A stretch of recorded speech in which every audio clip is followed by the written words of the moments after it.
Okay guys, I'm back with another setup on Assetto Corsa. It's another special event setup. It's Zandvoort Memories.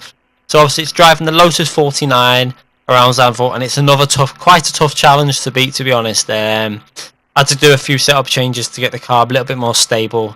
As you can see there, it's 410 horsepower, it weighs only 575 kilograms, and it's got basically no downforce. It's just all about mechanical grip that it can achieve. And racing at 9 o'clock in the morning, mid to clear weather, 19 degrees track temperatures. Let's start the lap.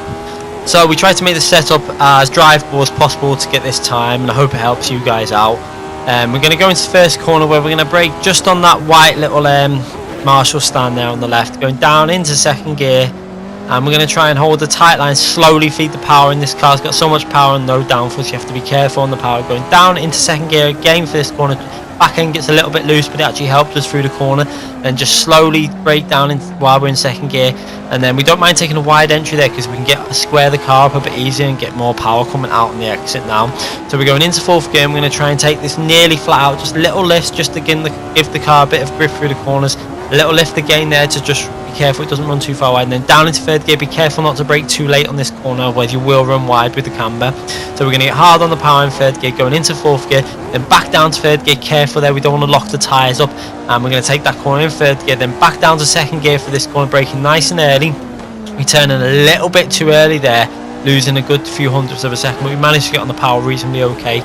So we only lose like 2 to 3 tenths. Then down to second gear for this corner, we get quite a wide entry point there, which gives us a good exit now, going down into the tricky chicane up ahead where you got to get your braking point right.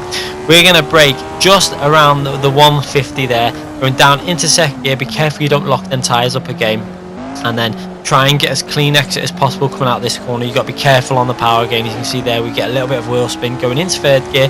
Then we're going to go down back into third gear now, second gear, sorry, for this corner. Back end gets a little bit loose and hard on the power into third gear, and then be careful again on this corner as you try and build the power in. You may lose the back end slightly, but we managed to take that quite nice and get reasonably good exit speed coming out of the corner. And we're going to go over the line for a 1 minute 41.4, and we basically scrape through the gold medal time. So it is quite a hard time. It took me a fair few attempts to do this.